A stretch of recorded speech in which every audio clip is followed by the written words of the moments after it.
तो यहाँ जो हमारा पहला टॉपिक आता है वो हमारा वाटर लॉसेस, हमारा कौन किस किस प्रकार के जो वाटर लॉस होते हैं वो कौन कौन से हैं।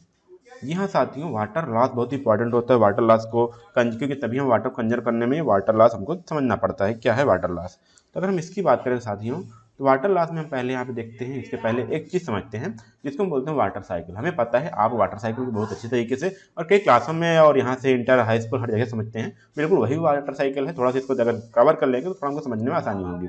एक्चुअली होता क्या है, जो हमारा मेन सोर्स है वाटर का वो हमारा आता है प्रेसिपिटेशन, मतलब कि रेनफॉल। रेनफॉल से हमारा यहाँ पे क्या होता है, वाटर हम शुरुआत करते हैं, वाटर हमारा अर्थ पर आता है। तो आने के बाद वहाँ पे सरफेस रन ऑफ होता है, मतलब कि जो एक्सेस वाटर होता है। कुछ वाटर तो यहाँ पहले जो होता है उसको इन्फिल्ट्रेशन होता है, वो कुछ वाटर जो मतलब कि जो सॉइल में चला जाता है, उससे जो एक्सेस वाटर होता है इन्फिल्ट्रेशन से वो हमारा रन ऑफ में आता है। रन ऑफ के द्वारा वो चला जाता है लेक या रिवर या ओशियन में, और इसी के द्वारा लेक में जो हमारे वाटर होते हैं वहाँ सन भी होता है, सन द्वारा हमारा टेम्परेचर बढ़ता है, जिसमें हमारा कुछ वाटर इवेपोरेट हो जाता है, फिर वो उसका कंडेंसेशन होता है, फिर वो प्रेसिपिटेट होता है। इस प्रकार से हमारा क्या चलता है वाटर साइकिल। अब हम थोड़ा ध्यान दें तो यहाँ पे आप इस प्रकार समझ सकते हैं। ये हमारा जो आज बात है जो लॉस है उसको आप समझिएगा, कौन कौन से वाटर हम यूज कर पाते हैं। देखिए, जो इंटरसेप्शन या प्रेसिपिटेशन हुआ वो तो ठीक है, इनफिल्ट्रेट हुआ और सरफेस रन ऑफ हुआ। सरफेस रन ऑफ कहीं ना कहीं हमारा क्या हो गया, वो रिवर में जा गया, ठीक है। लेकिन और अगर बात करें तो यहाँ पे दो प्रकार के लॉस, दो तीन प्रकार के लॉस हैं जिसको हमको समझना चाहिए। यहाँ पे एक होता है हमारा इन्फिल्ट्रेशन। इन्फिल्ट्रेशन से क्या होता है साथियों, ये हमारा जो वाटर है वो हमारा क्या जाता है नीचे सॉइल में हमारा एब्जॉर्ब होने लगता है, जिसके कारण हम उसको वाटर को यूज नहीं कर पाते, या किस प्रकार से यूज करते हैं उसको हम आप अभी बाद में देखेंगे। और क्या होता है, या फिर उसका पर्कुलेशन या फिर सीपेज और इवेपोरेशन। तीन चीज़ें होती हैं। इवेपोरेशन में बता दिया जो हमारा सॉइल लॉस होता है, और पर्कुलेशन और सीपेज भी हमारा सॉइल लॉस ही है। क्योंकि साथियों जो पर्कुलेट हो गया, ये जो ऊपर तक है, ये अगर अपर लेयर देखें इसको हम इन्फिल्ट्रेट बोलते हैं, इसको हम क्रॉपिंग में यूज कर लेते हैं। लेकिन अगर इसके नीचे भी चला गया तो हमारा हो जाता है पर्कुलेशन। पर्कुलेशन में क्या होता है साथियों, और देखिए यहाँ दो डिफरेंट है, पर्कुलेशन और सीपेज। पर्कुलेशन में क्या होता है, जो डायरेक्शन होती है वो डायरेक्ट डाउनवर्ड होती है, मतलब कि वर्टिकल होती है, और सीपेज हमारा हॉरिजॉन्टल होता है, मतलब कुछ ग्रेडियंट के साथ। और दोनों में क्या होता है, इन दोनों वाटर को हम जल्दी से यहाँ पे डायरेक्टली इसको हम यूज में नहीं ले सकते। और सीपेज हुआ, इसका मतलब कि यहाँ पे जो सीपेज हुआ वो कहीं ना कहीं जाकर रिवर मिलेगा, और ये लोकेशन और जहाँ पे सीपेज जाकर हमारा रिवर मिल रहा है ये बहुत दूर होता है, इसकी डिस्टेंस काफ़ी होती है, जिसको हम एट दैट लोकेशन हम इसका यूज नहीं कर पाते। और पर्कुलेशन को भी डायरेक्ट हम यहाँ पे यूज नहीं कर पाते। तो इन्फिल्ट्रेशन भी क्या होता है, इन्फिल्ट्रेशन हमारा पर्कुलेशन होता है। तो यहाँ पे दो प्रकार की लॉस जो है सॉइल की उसको हम और देखेंगे, इन्फिल्ट्रेशन और सीपेज। तो हमारा तीन हो जाएगा, एक इवेपोरेशन हो जाएगा, दूसरा हमारा हो जाएगा इन्फिल्ट्रेशन, और ये हमारा हो जाएगा सीपेज। ये तीनों लॉस को हम यहाँ इन जो सॉइल वाटर लॉस हैं उनको हम यहाँ समझेंगे, 1, 2 और 3। पहले हम ये बात करते हैं इन्फिल्ट्रेशन की। इन्फिल्ट्रेशन क्या होता है, उससे पहले हम वाटर की यहाँ पे अमाउंट जाने तो उसको जानना जरूरी है। क्यों हमको ये जरूरी है वाटर लॉस को समझना, कितना वाटर हमारे लिए कीमती है। तो हमारा जो पूरा ऑल ओवर यहाँ पे करें जितना अर्थ पे है टोटल ओशियन, जो 97% हमारा क्या है ओशियन है, और जो फ्रेश वाटर वो सिर्फ 3% है जो हमारा फ्रेश वाटर है। इसको हम ड्रिंकिंग वाटर नहीं बोलते, फ्रेश वाटर बोल रहे हैं। बाकी हमारे क्या है साल्टी हैं, जिनको हम यहाँ से ना तो इसको यूज में नहीं ले सकते डायरेक्टली। फ्रेश वाटर कितना, सिर्फ 3% का ऑल वाटर का। अब यहाँ फ्रेश वाटर की बात करें तो फ्रेश वाटर में जो हमारा 79% है वो फिर या फिर आइस कैप है या फिर ग्लेशियर है, इनको भी हम यूज में नहीं ले सकते, ड्रिंकिंग में नहीं ले सकते। और 29% वो ग्राउंड वाटर है, मतलब कि अर्थ के नीचे हैं, उसको भी हम यूज में नहीं ले सकते। सिर्फ जो हम एक्सेस कर सकते हैं वाटर को सिर्फ 1% है, जो सरफेस पर एक्सेस करते हैं, जो ड्रिंकिंग में, जो बाथिंग में, या फिर वाश में, या फिर जो एनिमल की यूज के लिए प्लांटिंग गार्डनिंग यूज करते हैं, वो सिर्फ 1% है।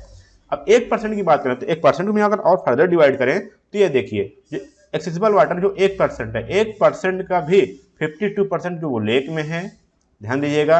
1% जो है water with in living organism, मतलब जो जीवित हैं जो हमारे अंदर इस समय मौजूद है, वो 1% वाटर वो है। 1% हमारा रिवर्स है। और यहाँ पे बात करें तो वाटर इवेपोरेट हो जाता है, कितना हमारा 8% वाटर हमारा इवेपोरेट हो जाता है, जिसको ये भी हम लास्ट में गिनते हैं, ये भी हमारा लॉस ही है जो भी हम पढ़ेंगे। और यहाँ पे सॉइल मॉइस्चर 38% है जो हमारा इन्फिल्ट्रेशन में आएगा, और 52% ये हमारा लेक्स में है। तो ये सारे हमारे क्या है वाटर लॉस है, ये तीनों को सिर्फ हमारा 1% हमारा जो है वो हम यहाँ पे ले रहे हैं। लेस देन 1% भी हो सकता है, लेकिन यहाँ पे मोटे तौर पर एक आइडिया के लिए हम यहाँ पे इसको मान के चल रहे हैं। तो मतलब कि 3% का भी हम यहाँ पे 3% का, फिर उसका 1% लिए, फिर 1% का भी 1% हमारा पीने योग्य पानी है। कितना कम वाटर है, अगर थोड़ा सा लें तो या इस प्रकार समझ सकते हैं, पूरा अर्थ है सिर्फ इतना बूंद, इतना ही हमारा अगर मान करें इतना हमारा पानी है जो पीने योग्य है। उसी के लिए हम यहाँ पे होड़ में लगे हुए हैं और उसी को हम कंजर्व करने की कोशिश करते हैं, उसी को हम पॉल्यूट भी कर देते हैं कभी कभी। तो वो सारी चीज़ें हमको यहाँ पे ध्यान देनी है। और आगे चलते हैं तो अब हमारा आता है, जब इसको जो हमारा हमें पता चल गया कि हमारा क्या कौन से लॉस हैं, तो अब इनको हमको बात करनी है उसको डिटेल में थोड़ा सा। तो पहले हम लॉस बात करेंगे इन्फिल्ट्रेशन।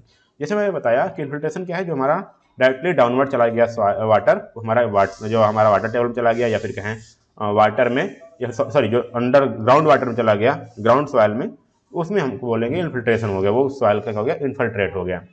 तो infiltration is the downward entry of the water into the soil. क्या हो गया, इसको समझ गए, डाउनवर्ड जाता है। Infiltration rate is express in inches centimetre mm per hour पर मिनट पर सेकंड। मतलब कि यहाँ पे लेंथ होगी और ये किसमें, आवर में, मतलब टाइम में, लेंथ पर टाइम होगा, इस प्रकार से इसको हम समझ सकते हैं, ये हमारी यूनिट हो जाती है।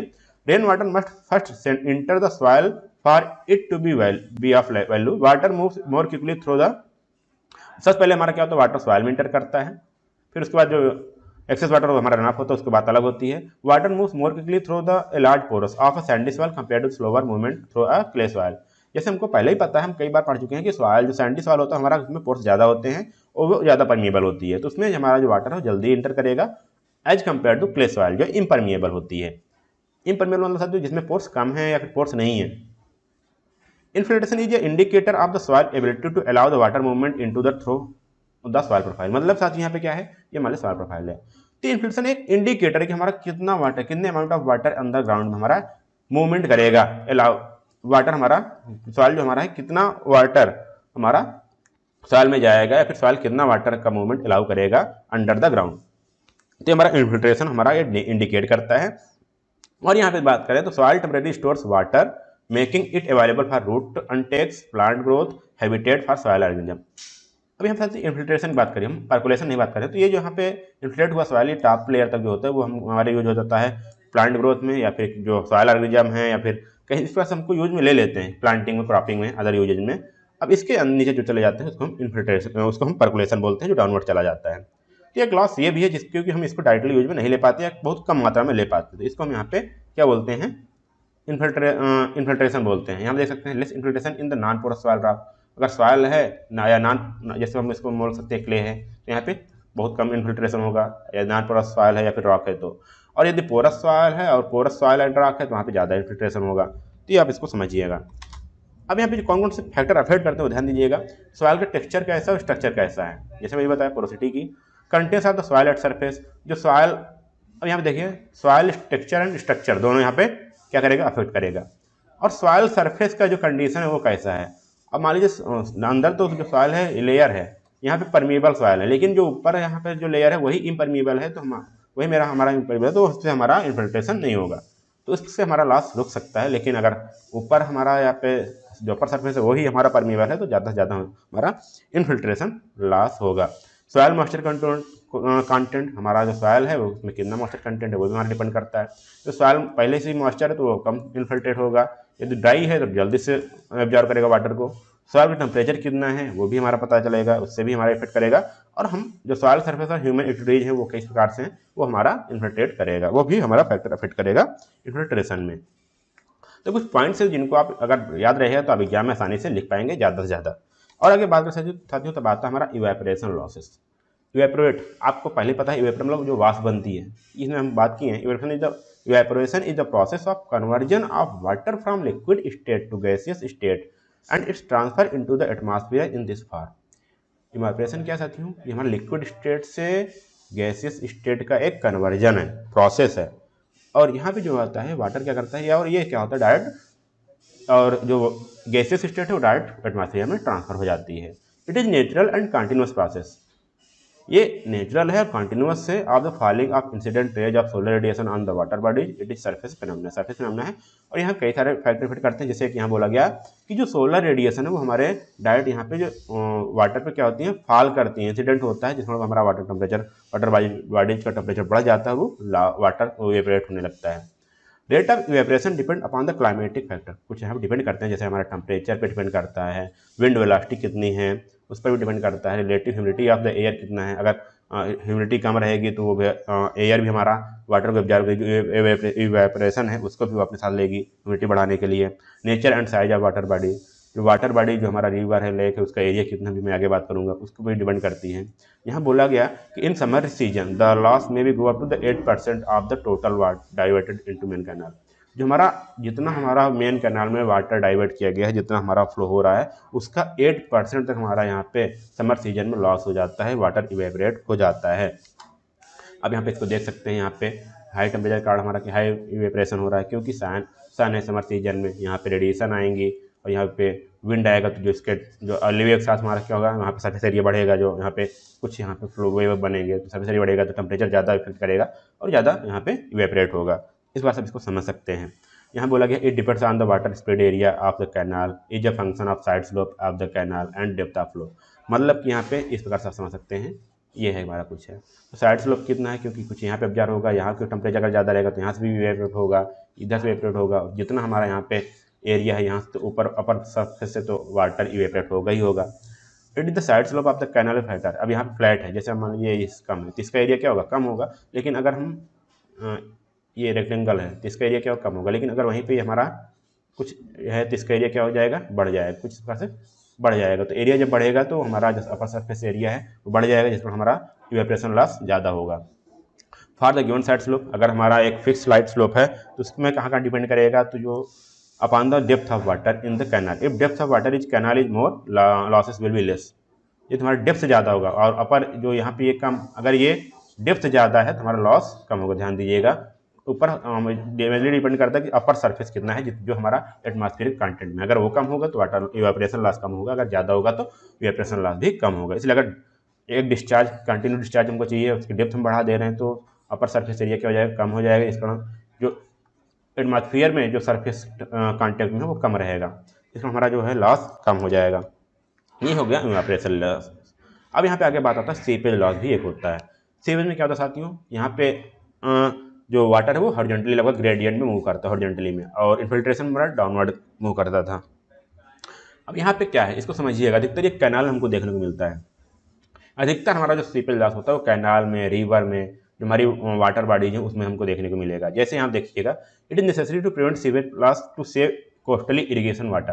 क्योंकि हम जो यहाँ पे वाटर कॉस्टली होता ही है, अब हम मान चलते हैं फ्री में हमको मिला, लेकिन आप देख सकते हैं क्योंकि जब इस पर इरीगेट करेंगे, अगर हम ज़्यादा वाटर हमारा इरीगेशन जो हमारा कैचमेंट है वहाँ तक पहुँचेगा, जो फील्ड है वहाँ तक पहुँचेगा, तो हम उससे ज़्यादा क्रॉप हम ले पाएंगे। लेकिन अगर वही लॉस हो गया तो वहाँ पे हम क्या करेंगे, हमारी जो एम था एरिया को इरीगेट करने को, वो हमारा कम हो जाएगा, तो हमारी जो कास्ट है वो इसे कास्टली भी है। तो इसलिए हमको यहाँ पे अवश्य है हमको सीपेज लॉस को रोकने में। Seepage loss varies specially due to different soil types, hydraulic condition. जो हमारे सॉइल टाइप्स उनके कारण भी है, और हाइड्रोलिक जो कंडीशन है उसके वजह से वहाँ पर वाटर फ्लो हो रहा है, स्पीड या फिर अदर जो फंक्शन है उस पर वही हमारा डिपेंड करता है। The bed material of the canal is dominant factor decide seepage loss. जो बेड मटेरियल है, जैसे यहाँ पे ये बोल सकते हैं ये बेड मटेरियल, ये इस पे भी हमारा डिपेंड करता है कि सॉइल सीपेज लॉस हमारा कितना होगा। If the bed material comprise heavy soil then passes seepage loss will be less. मतलब जो हमारा जो बेड मटेरियल है उसमें हमारा हैवी सॉइल यूज हुआ है, मतलब लगभग इम्परमीबल हुआ है या फिर कम्पैक्ट ज़्यादा हुआ है, तो वहाँ पर सीपेज लॉस हमारा कम होगा। और यहाँ पे और बोला गया ground water table position also affect the seepage loss sorry. तो मतलब कि नीचे जो हमारा जो डेप्थ ऑफ वाटर टेबल है वो भी हमको डिपेंड करेगा। यदि वाटर टेबल बहुत ज़्यादा नीचे है तो हमारा सीपेज लॉस ज़्यादा होगा, क्योंकि वहाँ पे ज़्यादा वाटर एब्जॉर्ब होगा, इनफिल्ट्रेट भी करेगा और ज़्यादा यहाँ पे एरिया तय करेगा। तो hydraulic gradient causing downward flux is seepage will be more. तो क्योंकि हाइड्रोलिक ग्रेडियंट क्या होगा, हमारा ज़्यादा होगा। For newly constructed earthen channel seepage loss is very high, with progress of time siltation reduce the seepage loss. अगर नया channel construct हुआ है तो वहाँ पे सीपेज लॉस ज़्यादा होता है, और टाइम बढ़ते बढ़ते हमारा क्या होता है, उसमें जो सिलिटेशन प्रोसेस होती है, नीचे का जो सॉइल होता है, जो नीचे की लेयर होती है वो लगभग इम्परमीबल हो जाती है, जिसका सीपेज लॉस हमारा कम हो जाता है। Seepage loss also depend upon the wetted surface area which in turn depend on side slope and depth of flow. ये हमारा जो वेटेड सरफेस एरिया यहाँ पे भी डिपेंड करता है। वेटेड सरफेस एरिया ज़्यादा होगा तो हमारा यहाँ पे सीपेज लॉस ज़्यादा होगा, क्योंकि जो हमारा सीपेज होगा वो ड्यू टू सॉइल ही होगा, किसी न किसी मीडियम से होगा। तो इसको आप ध्यान रखिएगा, सीपेज लॉस में हमारे ये बात आती है।